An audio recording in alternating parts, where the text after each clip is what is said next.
Welcome to Let There Be Rock Episode 9, Latin Rock. Latin rock is a genre of music that came about in the 1960s for the most part, and it grew up mostly in Southern California, combining the Hispanic Latin sound that came up from Baja California with more of a blues and rock and roll sound, and you throw a little bit of Caribbean and Puerto Rican music in there and you got a unique kind of sound. Latin rock and roll was everywhere, and it influenced everything from the Beach Boys to Carlos Santana. The thrill is gone away. You know you done me wrong, baby, and you'll be sorry someday. The thrill is gone. It's gone away from me.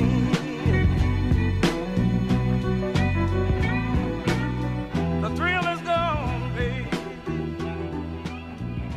The thrill is gone away from me. In 1957, Daniel Flores got his trio called the Champs together at Challenge Records, ostensibly to record a couple of hit songs. But at the last minute, they decided to add a jam session that they had just recorded. It had a Cuban-style mambo backbeat. It mixed a little bit of a rockabilly and rock and roll style, and it ended up being a massive hit. The band was called the Champs. The year was 1958, and the song, Tequila.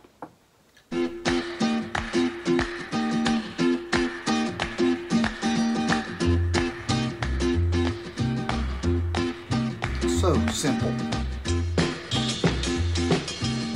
Could you imagine today releasing a song with virtually no lyrics? You could hear the influence of the mariachi band and jazz with this.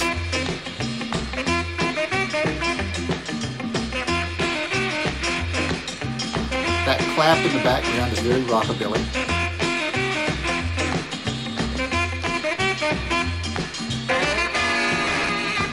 There's the jazz influence.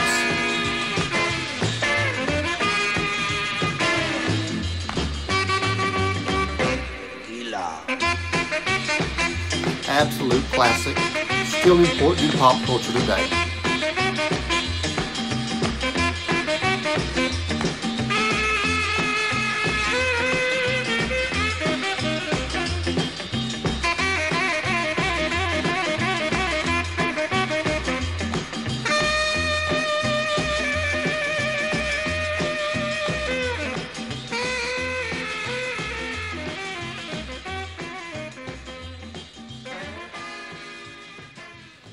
In 1958, a guitar phenomenon with a Hispanic background leaped onto the stage with his version of a Mexican folk song from the area of Veracruz.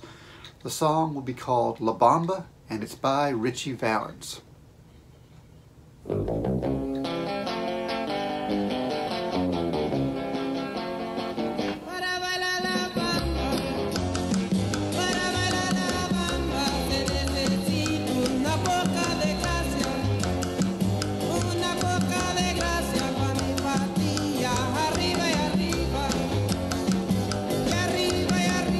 Again, this is an adaptation of a folk song that had been around since at least the early 1900s. There's an extant recording from 1939, and there's stories of a recording as early as 1909, I believe.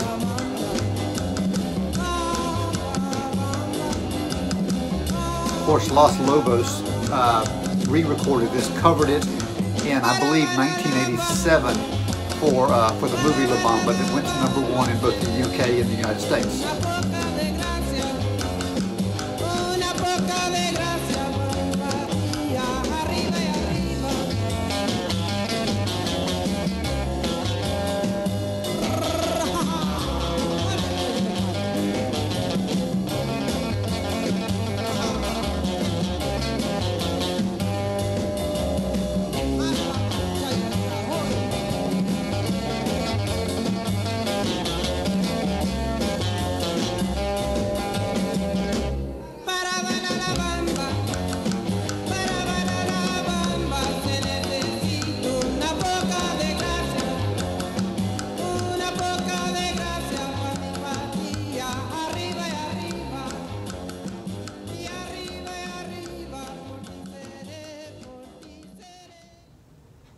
In 1964, Sam Phillips, the same man who discovered Elvis, Jerry Lee Lewis, Johnny Cash, Carl Perkins, and a slew of others, discovered a small novelty band called Sam, the Sham, and the Pharaohs. Sam, the Sham, and the Pharaohs might never have made it very big, except for one novelty hit that was recorded, and was the only big hit for Sam Phillips's new studio, the studio that has replaced Sun Studios. That song came out in 1965, and it's called Wooly Bully. Uno, dos, 1, 2, 3, 4.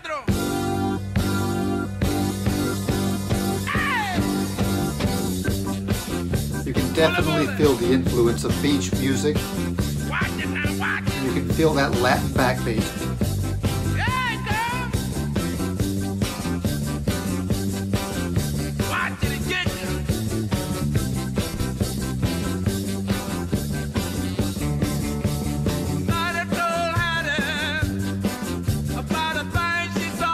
The words aren't real clear, but it doesn't matter. It just makes you want to dance. Again, you hear that call and repeat that we've heard back in the blues.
In 1966, a proto-punk band called Question Mark and the Mysterians released 96 Tears. 96 Tears isn't just heavily influenced by Latin rock. It heavily influences all the punk rock that's going to emerge in the 1970s. To me, this song is a classic. This is Question Mark and the Mysterians, 96 Tears.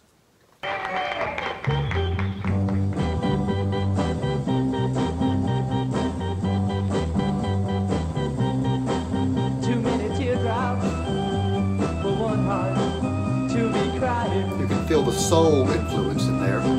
Too many teardrops for one heart to carry on. You're way on top now. That repetition in there was a very simplified version of call and repeat. Way down at me. But watch out This now. music scared people. They didn't really know what it was. It didn't sound like anything else. It had a little Latin beat to it. It had a little beach music to it. For just a little while. There wasn't such a thing as punk yet. And then I'm gonna put you way down here. And you'll start crying. Boy, it still holds up though. 96 years. Cry. Cry. And when the sun comes up, I'll be on top. You be right down there, looking up. And I might wave, come up here, but I don't see you waving now. I'm way down here, wondering how I'm gonna get you, but I know now I'll just cry, cry, I'll just cry. When you think about Latin rock, you almost always think of one man, Carlos Santana. Carlos Santana's massive hit was 1969's Evil Ways, but it wasn't the original recording of it. This song was recorded just 2 years earlier by a jazz percussionist in 1967, but it's going to take Carlos Santana's classically influenced guitar to make this into something truly special. All the way through this song, as through most of Santana's music, you can feel that Latin influence. That, you know, this Hispanic American wanted it to be known that this was part of his culture. Evil Ways, 1969, Carlos Santana. Kind of a Caribbean backbeat in there.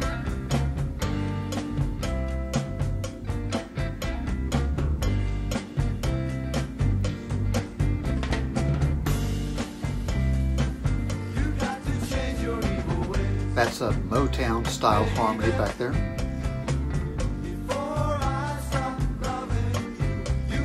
Not as much of the beach influence, more influenced by Mercy beat almost.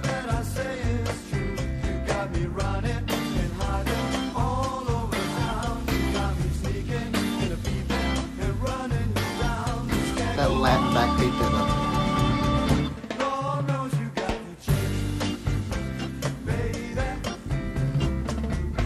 Santana's just punctuating with that guitar.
One of the later entries on our list of Latin rock bands is Azteca.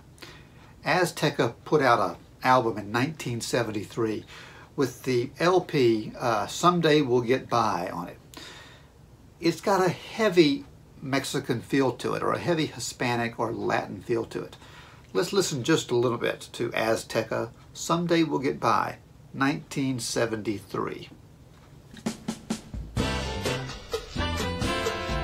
It's a little later now.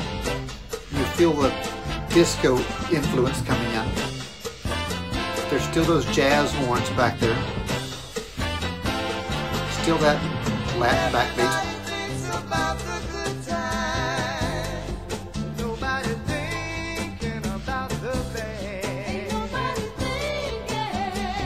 That backbeat, or that back rhythm, that could be the Bay City Rollers. That's straight out of disco.